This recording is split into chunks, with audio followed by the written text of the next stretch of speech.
اعوذ باللہ من الشیطان الرجیم بسم اللہ الرحمن الرحیم وبہ نستعین وہو خیر الناصر معین۔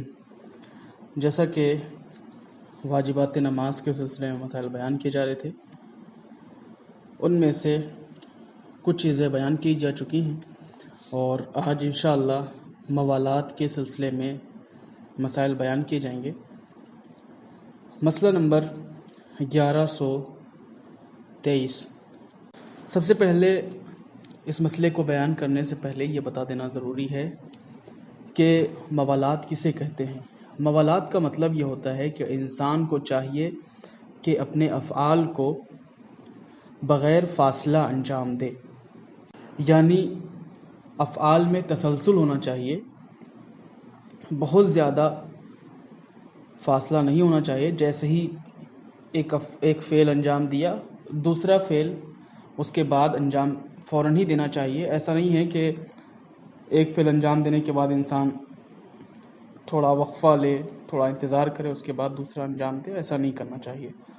ضروری ہے کہ انسان نماز موالات کے ساتھ پڑھے، یعنی نماز کے افعال مثلا رکوع، سجود اور تشہد تواتر اور تسلسل کے ساتھ بجا لائے، اور جو چیزیں بھی نماز میں پڑھے معمول کے مطابق پے در پے، اور اگر ان کے درمیان اتنا فاصلہ ڈالے کہ لوگ یہ نہ کہیں کہ نماز پڑھ رہا ہے تو اس کی نماز باطل ہے۔ جیسا کہ میں نے بیان کیا تھا کہ انسان کو چاہیے کہ انسان افعال کو پے در پے انجام دے، مسلسل انجام دے، ایسا نہیں ہے کہ بہت زیادہ فاصلہ کرے اور اس کے بعد نماز پڑھے۔ اسی طرح انہوں نے مثال کے ساتھ بیان کیا ہے کہ انسان کو چاہیے کہ رکوع، سجود، تشہد، قیام، جتنی بھی چیزیں ہیں ایک کے بعد ایک فوراً انجام دے، بہت زیادہ فاصلہ نہیں کرنا چاہیے۔ اگر فاصلہ کرنے سے لوگ یہ سمجھیں کہ یہ نماز نہیں پڑھ رہا ہے تو اس کی نماز باطل ہے۔ مسئلہ نمبر 1124۔ اگر کوئی شخص نماز میں سہواً حروف یا جملوں کے درمیان فاصلہ دے اور فاصلہ اتنا نہ ہو کہ نماز کی صورت برقرار نہ رہے تو اگر وہ ابھی بعد والے رکن میں مشغول نہ ہو تو ضروری ہے کہ وہ حروف یا جملے معمول کے مطابق پڑھے، اور اگر بعد کی کوئی چیز پڑھی جا چکی ہو تو ضروری ہے کہ اسے دہرائے، اور اگر بعد کے رکن میں مشغول ہو گیا ہو تو اس کی نماز صحیح ہے۔ یعنی اس مسئلے میں کہنا یہ چاہتے ہیں کہ اگر کوئی انسان کسی چیز کو پڑھتے وقت بہت زیادہ فاصلہ کر رہا ہو، اگر وہ کسی دوسرے رکن میں داخل نہ ہوا ہو تو ضروری ہے کہ جو چیز فاصلہ دے کر اس نے پڑھی تھی اسے دہرائے، اس کے بعد کسی دوسرے عمل کو انجام دے۔ مثال کے طور پر انسان الحمد یا دوسرا سورہ پڑھ رہا تھا، اس نے شروع کیا بسم اللہ الرحمن الرحیم، اب تھوڑی سی دیر رک گیا، اس کے بعد پھر پڑھ رہا ہے الحمدللہ رب العالمین، پھر رک گیا، کچھ دیر انتظار کرنے کے بعد پھر پڑھ رہا ہے الرحمن الرحیم۔ تو ایسا کرنا نماز میں صحیح نہیں ہے، بلکہ فوراً ہی اسے صحیح طریقے سے پڑھنا چاہیے، بسم اللہ الرحمن الرحیم، الحمدللہ رب العالمین، الرحمن الرحیم، اس طرح بغیر فاصلے سے پڑھنا چاہیے۔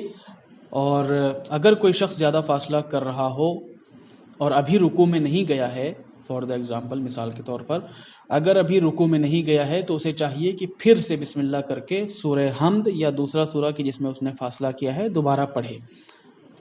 مسئلہ نمبر 1125۔ رکوع اور سجود کو طول دینا اور بڑی سورتیں پڑھنا موالات کو نہیں توڑتا۔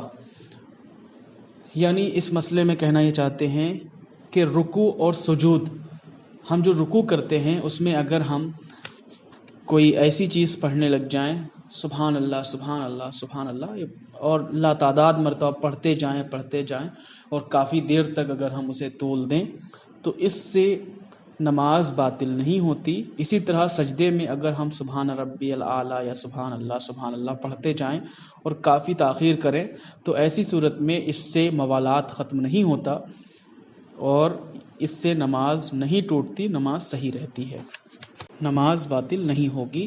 اگر کوئی شخص رکوع میں یا سجود میں طول دے اور اسے زیادہ دیر تک پڑھے تو اس کی نماز صحیح رہے گی۔ یہ تمام مسائل موالات کے سلسلے میں تھے۔ اس کے بعد یہاں پہ قنوت کے سلسلے میں مسائل بیان کریں گے۔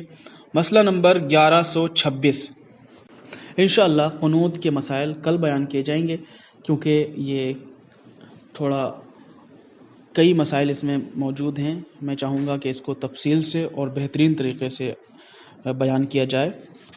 آج میں یہاں پہ ایک مسئلہ الگ سے بیان کرنا چاہوں گا. مسئلہ یہ ہے کہ جو شخص غسل کرتا ہے شاور وغیرہ سے غسل کرنے کے سلسلے میں آغا سستانی رحمہ اللہ فرماتے ہیں کہ شاور وغیرہ پہ اگر کوئی شخص غسل کر رہا ہے اور یہ ترتیب کی نیت سے غسل کیا جا رہا ہو تو ایسی صورت میں انسان کو چاہیے، کیونکہ شاور میں جب انسان غسل کرے گا تو ترتیب کی ہی نیت کرتا ہے، تو اگر وہ شخص شاور میں غسل کر رہا ہے تو اسے ایک چیز کا خاص خیال رکھنا چاہیے کہ انسان سر و گردن دھلنے کے بعد یا تو شاور بند کرے یا شاور کا جو پانی آ رہا ہے اس سے تھوڑا سا کنارے ہو جائے، اس کے بعد اپنے بدن کو دھونے کی نیت کرے.